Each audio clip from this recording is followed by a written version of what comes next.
আসসালামু আলাইকুম প্রিয় শিক্ষার্থী বন্ধুরা, কেমন আছো তোমরা? ভালো আছো নিশ্চয়ই। আমি মোহাম্মদ জাকির হোসেন, প্রভাষক, সমাজবিজ্ঞান বিভাগ, দৌলতপুর কলেজ, কুষ্টিয়া। আমাদের বর্তমান সরকারের একটা নতুন উদ্যোগ অনলাইন ক্লাস। এর আগেও আমরা একবার ক্লাসে মুখোমুখি হয়েছি আর কি তোমাদের সঙ্গে। আজ আমার দ্বিতীয় ক্লাস। তো কেমন লাগছে অনলাইন ক্লাস তোমাদের? এক ধরনের নতুন অভিজ্ঞতা, নতুন এক ধরনের শিক্ষা বলা যায়। আশা করি ভালো লাগছে তোমাদের অনলাইন ক্লাস। আমরা গত সপ্তাহে যে বিষয় নিয়ে আলোচনা করছিলাম তারই ধারাবাহিকতায় উন্নয়ন ও অনুন্নয়নের সমাজবিজ্ঞানে নতুন একটা চ্যাপ্টার নিয়ে আজ আলোচনা করব। যে চ্যাপ্টারটা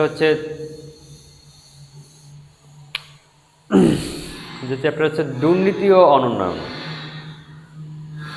তাহলে আমাদের আজকের আলোচ্য বিষয় হবে দুর্নীতি ও অনুন্নয়ন। এবং তাহলে আলোচ্য সূচি হচ্ছে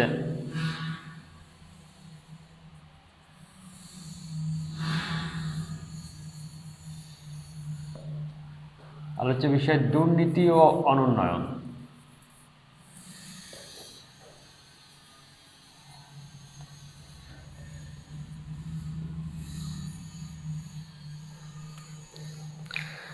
দুর্নীতির সাথে কথাটার সাথে আমরা সবাই কম বেশি পরিচিত, যদিও বিষয়টা নেগেটিভ দিকে যায়, পজিটিভ না।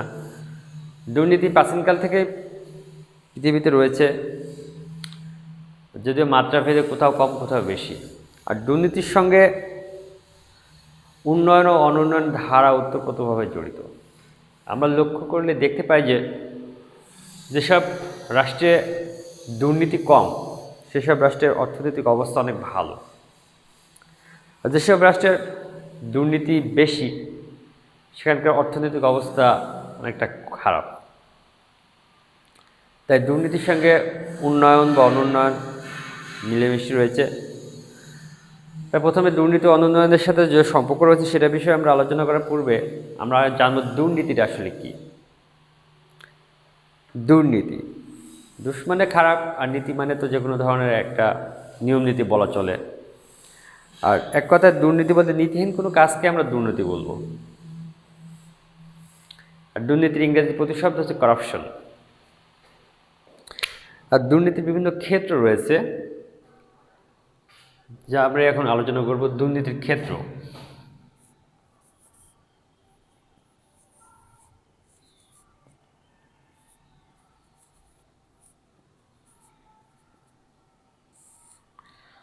দুর্নীতির নানাবিধ ক্ষেত্র রয়েছে। দুর্নীতি শব্দটি আসলে বহুমাপিক একটা বিষয়। এটা নির্দিষ্ট একটা বিষয়ে কথা বলে সংজ্ঞায়িত করা যাবে না। এক এক দেশে এক এক সমাজের দুর্নীতি এক এক রকম। তাই দুর্নীতিকে আমরা বিভিন্ন ক্ষেত্র হিসেবে ভাগ করছি কিছুটা, যা একটি একটি পয়েন্ট আকারে আমরা এখন আলোচনা করব। প্রথম হচ্ছে দুর্নীতির রাজনৈতিক ক্ষেত্রে দুর্নীতি।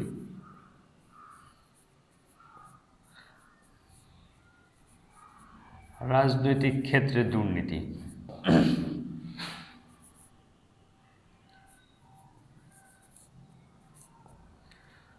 বর্তমান বিশ্বের পলিটিক্যাল ব্যবস্থাটা এমন কোনো দেশ নেই যে দুর্নীতির ভিতর দিয়ে যাচ্ছে না। কোনো কোনো দেশে রাজনৈতিক ব্যবস্থাটা বেশি দুর্নীতিগ্রস্ত, কোনো কোনো দেশের রাজনৈতিক ব্যবস্থাটা কম দুর্নীতিগ্রস্ত। আর এই রাজনীতিতে দুর্নীতি করার ক্ষেত্রে নেতারা তাদের পলিটিক্যাল পাওয়ারকে ব্যবহার করে এক ধরনের সুবিধা অর্জন করে, যার ফলে রাজনীতিতে দুর্নীতি পরায়ণ হয়ে যাচ্ছে দিন দিন। এছাড়াও অর্থনৈতিক ক্ষেত্রে দুর্নীতির একটা ব্যবস্থা রয়েছে, যেটাকে আমরা বলি অর্থনৈতিক ক্ষেত্রে দুর্নীতি।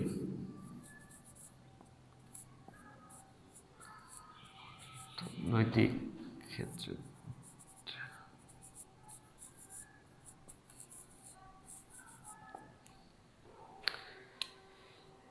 একটি সমাজের মূল সবকিছু প্রাণে বলা যায় অর্থ। কারণ যে দেশের অর্থনৈতিক অবস্থা যত ভালো সে দেশ তত উন্নত। আর অর্থনৈতিক ক্ষেত্রে দুর্নীতির প্রভাব আমরা লক্ষ্য করতে পারি।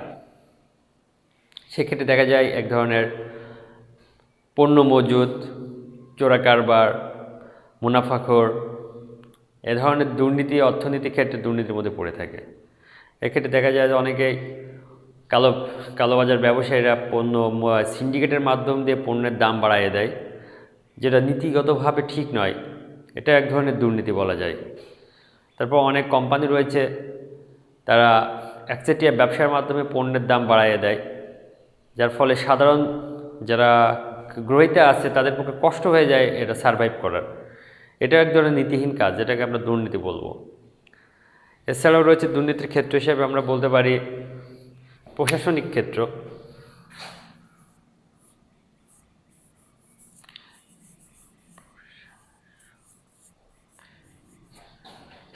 প্রশাসনিক ক্ষেত্রে দুর্নীতি,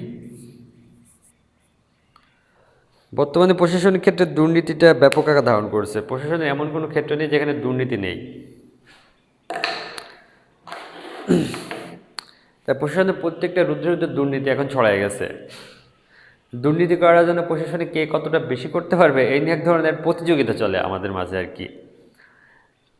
আর দেখা যায় সমাজে যে বেশি বেশি দুর্নীতিগ্রস্ত তাকে সবাই বেশি সম্মান করে, কারণ সে অনেক দুর্নীতির মাধ্যমে অনেক অর্থ উপার্জন করতে পারে। তাই বলে যে তাই অনেকে তাকে রেসপেক্ট করে সমাজে, যে এই লোকটা অনেক ভালো একটা কাজ করছে, যা আসলে আদৌ ঠিক না, কিন্তু বাস্তবতা এটাই হচ্ছে দেখা যাচ্ছে এখন। তাছাড়া দুর্নীতির ক্ষেত্রে রয়েছে ধর্মীয় ক্ষেত্র, দুর্নীতি হচ্ছে আজকাল। ধর্মীয় ক্ষেত্র,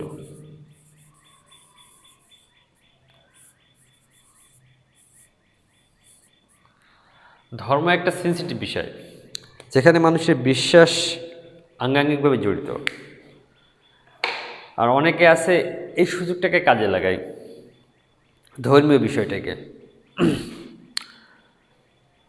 আর ধর্মীয় বিষয়টাকে কাজে লাগিয়ে অনেক এক ধরনের দুর্নীতি হয়ে থাকে, যেটাকে আমরা ধর্মীয় দুর্নীতি বলি। এর মাধ্যমে দেখা যায় অনেক টাইমে ভণ্ড, অনেকে পীর আউলিয়া সেজে কিংবা দরগা তৈরি করে সেখানে অর্থ উপার্জনের একটা ক্ষেত্র তৈরি করে, যেটা এক ধরনের দুর্নীতি।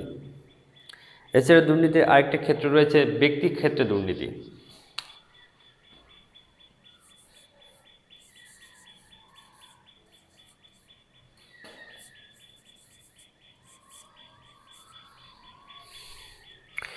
অনেক সময় দেখা যায় কেউ ব্যক্তিগতভাবে নিজের সক্রিয় স্বার্থ হাসিলের জন্য এক ধরনের নীতিহীন কাজকাম করে থাকে, যেটা এক ধরনের দুর্নীতির মধ্যে পড়বে। এটাকে আমরা বলবো ব্যক্তি ক্ষেত্রে দুর্নীতি। এই দুর্নীতির ক্ষেত্রে ব্যক্তি তার নিজের স্বার্থ হাসিলের জন্য কোনো প্রতিষ্ঠানকে কিংবা রাষ্ট্রকে বা সমাজকে ব্যবহার করে সে তার স্বার্থ হাসিল করে। তাই আমরা একবার বুঝতে পারছো তোমরা দুর্নীতির ক্ষেত্র কোনগুলা। দুর্নীতির বিভিন্ন ক্ষেত্র রয়েছে, শুধু এই কটা ক্ষেত্র দিয়ে আমরা যে দুর্নীতিকে মূল্যায়িত করবো এটা বলা যাবে না। এছাড়া দুর্নীতির ব্যাপক আকার রয়েছে, যা আলোচনা করে শেষ করা সম্ভব নয়। তাই দুর্নীতির ক্ষেত্রটা আসলে অনেক জটিল একটা বিষয়। তবে আমরা এবার যে বিষয়টি আলোচনা করব তোমাদের কাছে, সেটা হচ্ছে দুর্নীতির কারণ।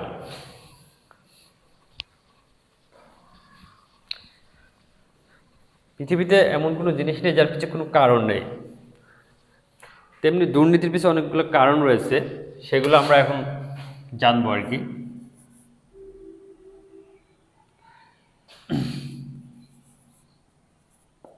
দুর্নীতির কারণ, একটি সমাজে বা রাষ্ট্রের দুর্নীতি যে হচ্ছে এর পিছনে নানাবিধ কারণ রয়েছে। শুধু একক একটি কারণে দুর্নীতি হয় না বা করে না। দুর্নীতির অনেকগুলো কারণ রয়েছে, যার মধ্যে অনেক কারণের ভিতরে প্রধান একটি কারণ আমরা বলতে পারি দারিদ্রতা।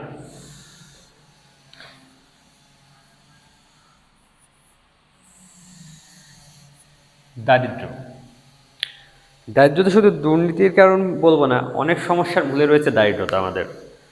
কারণ একটি মানুষ যখন দারিদ্র হয়ে যায় কিংবা অর্থনৈতিকভাবে সমস্যার সম্মুখীন হয়, সে অনেক ধরনের অপকর্ম করতে পারে। আর এক্ষেত্রে দেখা যায় যেসব সমাজে দারিদ্রতার হার বেশি, যেখানে সমাজের লোকজন অর্থনৈতিক আয় কিংবা মাথাপিছু আয় কম, সেই সমাজে দুর্নীতির পরিমাণটা বেশি। তাই আমরা দুর্নীতির একটি অন্যতম প্রধান কারণ বলতে পারি দারিদ্রতাকে। তাছাড়া দুর্নীতির আরও অনেকগুলো কারণ রয়েছে, যার মধ্যে রয়েছে নৈতিক শিক্ষার অভাব।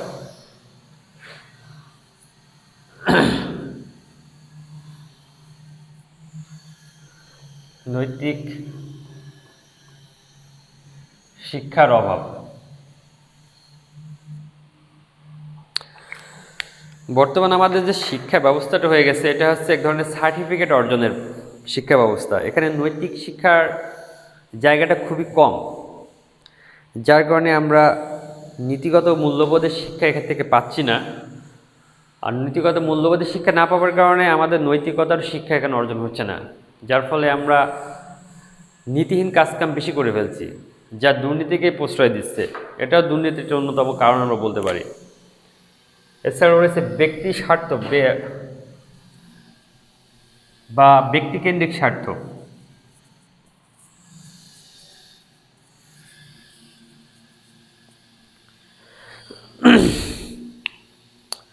মানুষ এখন অনেকটা আত্মকেন্দ্রিক হয়ে গেছে। মানুষ নিজের ছাড়া অন্য কারোর কোনো কিছুই ভাবতে পারে না।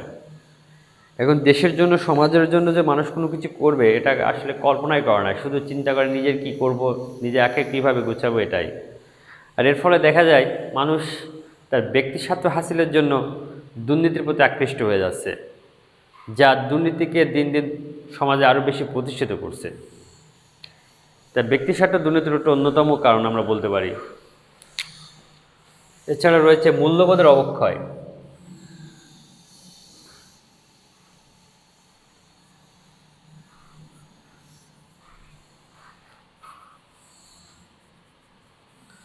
মূল্যবোধের অবক্ষয়। এবার আমরা দুর্নীতির অন্যতম কারণ হিসেবে যে বিষয়টা আলোচনা করব, মূল্যবোধের অবক্ষয়। যে ব্যক্তি বা মানুষের মধ্যে মনুষ্যত্ব আছে বা মূল্যবোধ আছে, সে কখনো অন্যায় করতে পারে না। এটা আমরা সবাই কম বেশি জানি। আর বর্তমানে মূল্যবোধটা মানুষের ভিতরে এতটা কমে গেছে যে, যার কারণে সে দুর্নীতি করতে কোনো কুণ্ঠিত বোধ করছে না, যার ফলে সমাজের রুদ্রে দুর্নীতি দ্রুত বেড়ে যাচ্ছে। এছাড়াও রয়েছে দুর্নীতির অন্যতম কারণ রয়েছে দেশপ্রেমের অভাব।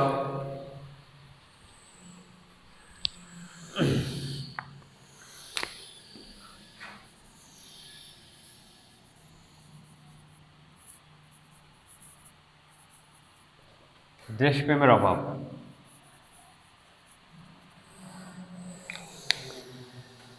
দেশপ্রেম এমন একটি বিষয়, এমন একটি আপেক্ষিক বিষয় যা দেখা যায় না, কিন্তু এটা অন্তর উপলব্ধি করার বিষয়।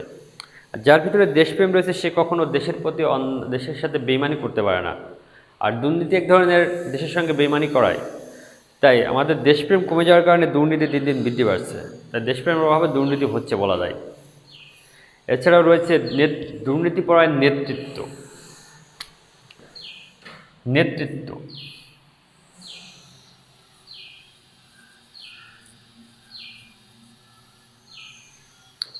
যে দেশের লিডার বা নেতৃত্ব যদি দুর্নীতিপরায়ণ হয় না, সে দেশ তো সেখানে দুর্নীতি বেশি হবে, এটাই স্বাভাবিক।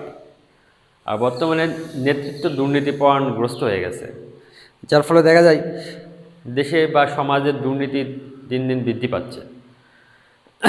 যার কারণে আমরা অনেক সময় দুর্নীতিতে, বাংলাদেশের কথা বলা ঠিক না, নিজের দেশ, তারপর বলতে হয় আমরা একসময় দুর্নীতিতে চ্যাম্পিয়ন ছিলাম। আস্তে আস্তে আমরা দুর্নীতি থেকে বেরিয়ে আসার চেষ্টা করা হচ্ছে। তারপরও এখনও আমরা ভালো অবস্থাতে যে গেছি এটা বলা যাবে না, তবে দুর্নীতি আগের চেয়ে অনেকটা কমছে, এটা বলতে পারি আমরা। এছাড়া দুর্নীতির অন্যতম কারণের মধ্যে আমরা বলতে পারি যে, দুর্নীতির যেসব কারণে হয়ে থাকে, তাছাড়াও আমরা যেসব কারণগুলো তুলে ধরতে পারি, সেটা হচ্ছে আইনের দুর্বলতা,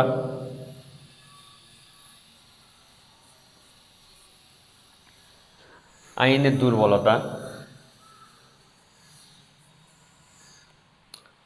যে সমাজের আইন ব্যবস্থা কঠোর, সেখানে দুর্নীতি তুলনামূলক কম। আর যেখানে আইন ব্যবস্থা অনেকটা দুর্বল, সেখানে দুর্নীতির সুযোগটা বেশি। আমাদের দেশে আইন অনেকটা দুর্বল, সেক্ষেত্রে দুর্নীতি অনেক বেড়ে গেছে। এক্ষেত্রে বর্তমানে দুদক গঠন করা হয়েছে দুর্নীতি দমন করার জন্য। তারপর এখানে দুর্নীতি দিন দিন বৃদ্ধি পাচ্ছে। তাই আইনের দুর্বলতাকে আমরা দুর্নীতির অন্যতম কারণ হিসেবে বলতে পারব। এবার আমরা যে বিষয়টি আলোচনা করব, দুর্নীতি কারণ আলোচনা করলাম। এবার আমরা যেটা বিষয় নিয়ে জানবো, দুর্নীতি কিভাবে আমরা প্রতিরোধ করতে পারি। কারণ একটি সমাজ দুর্নীতিভাবে চলতে থাকলে সেই সমাজ কখনোই উন্নতির চরম শিখরে আরোহণ করতে পারবে না। তাই সমাজ থেকে দুর্নীতি দূর করতে হবে। তো সমাজ থেকে প্রথমে দুর্নীতি দূর করতে হলে আমরা অনেকগুলো বিষয় আমাদের পদক্ষেপ নিতে হবে। সেক্ষেত্রে আমরা বলতে পারি যে দুর্নীতির কোন কোন বিষয়গুলো আমরা গ্রহণ করলে দুর্নীতিকে আমরা হ্রাস করতে পারবো। সেক্ষেত্রে প্রথমে আমরা বলতে পারি যে দুর্নীতি প্রতিরোধের উপায়গুলো আমরা আলোচনা করবো এখন আর কি।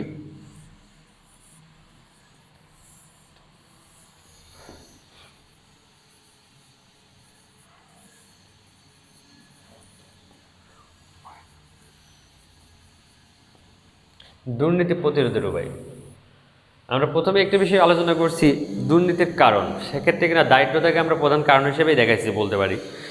তো দুর্নীতি প্রতিরোধ করতে গেলে আমাদের দারিদ্রতাকে হ্রাস করতে হবে। তাই দারিদ্রতা হ্রাস,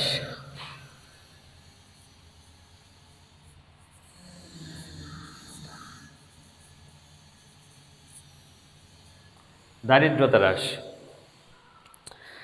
তাই দুর্নীতিকে আমাদের সমাজ থেকে একবারে কমাইতে হলে আমাদের দারিদ্রতা হ্রাস করতে হবে। কারণ একটা মানুষ যখনই তার দারিদ্র সীমাকে অতিক্রম করতে পারবে, সে চাইবে না যে অন্যায়ভাবে বা নিয়মহীনভাবে কোনো কিছু উপার্জন করতে বা কোনো কিছু করতে। সেক্ষেত্রে যদি আমরা সমাজ থেকে দারিদ্রতাকে হ্রাস করতে পারি, দুর্নীতি অনেক অংশে কমে যাবে। ঠিক আছে, বুঝতে পারছো তোমরা এই বিষয়টা? তাহলে তারপর আইনের শাসন প্রতিষ্ঠা।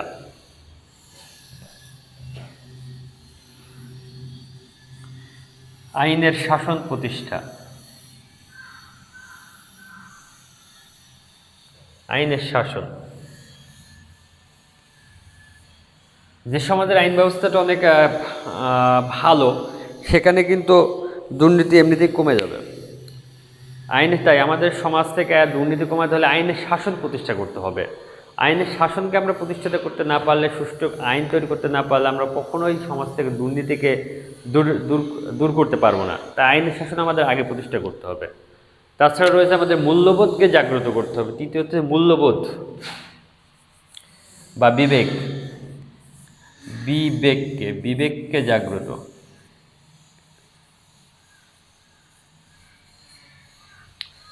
সর্বোপরি আমরা যদি আমাদের বিবেককে জাগাইতে না পারি, আমরা কখনোই দুর্নীতি থেকে বেরোতে পারবো না।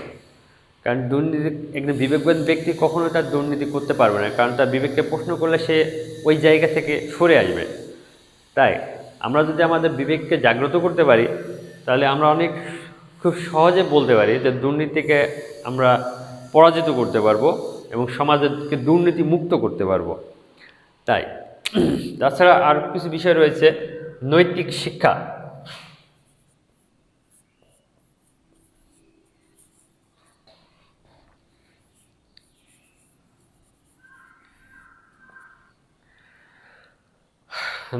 দুর্নীতি দূরীকরণের ক্ষেত্রে একটি ভালো একটা পদক্ষেপ বলতে পারি আমরা নৈতিক শিক্ষা।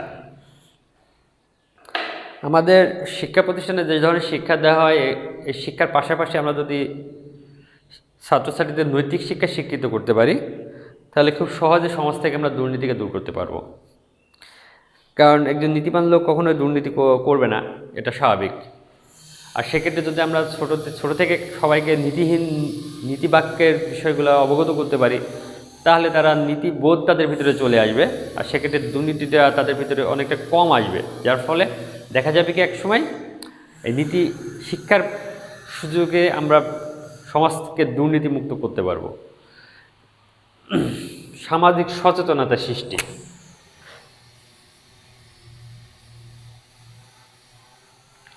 সামাজিক সচেতনতা।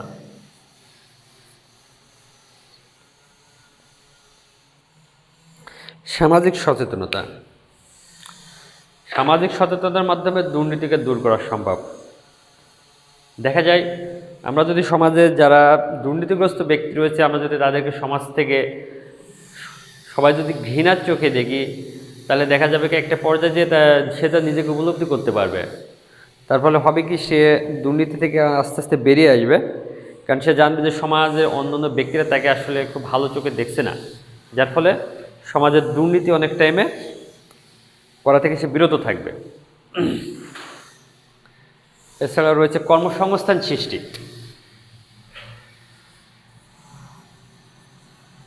কর্মসংস্থান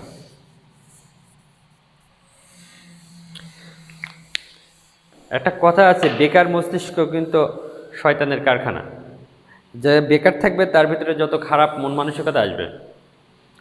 যার ফলে আমরা যদি কর্মসংস্থান সৃষ্টি করতে পারি তাহলে অনেক টাইমে দেখা যাচ্ছে সমাজ থেকে দুর্নীতি হ্রাস পাবে। তো এইসব বিষয়গুলো আমাদের উপলব্ধি করে যদি আমরা চলতে পারি তাহলে সমাজের দুর্নীতি থেকে অনেকটা মুক্ত করা সম্ভব। তো প্রিয় শিক্ষার্থী বন্ধুরা, আমরা আজকে যে বিষয়টা জানলাম, দুর্নীতি কি, দুর্নীতির কারণ এবং দুর্নীতির কীভাবে প্রতিরোধ করব আমরা সমাজ থেকে। আশা করি তোমরা বিষয়টা বুঝতে পারছো। আর অন্য কোনো সমস্যা যদি থাকে তো আমার সাথে পরে যোগাযোগ করো তোমরা এই দুর্নীতির বিষয়ে, আলোচনার বিষয়ে, ঠিক আছে? তো আমরা পরবর্তীতে যে বিষয় নিয়ে আলোচনা করব আগামী সপ্তাহে, সেটা হচ্ছে দুর্নীতির প্রভাব। কারণ একটি সমাজে দুর্নীতি চলতে থাকলে তার কিন্তু প্রভাব খারাপ হবে, এটাই স্বাভাবিক। আর যেটা এই আজকের আলোচ্য বিষয় হচ্ছে দুর্নীতি অনুন্নয়ন। আর দুর্নীতি বিষয়ের কারণে সমাজে অনুন্নয়ন হবে, এটাই স্বাভাবিক। সামাজিক অসমতা তৈরি হবে। তো এই বিষয়টা আমরা আগামী সপ্তাহে আলোচনা করব। তো আজকের মতো আমি আলোচনা এখানেই শেষ করছি। তোমরা ভালো থেকো। খোদা হাফেজ।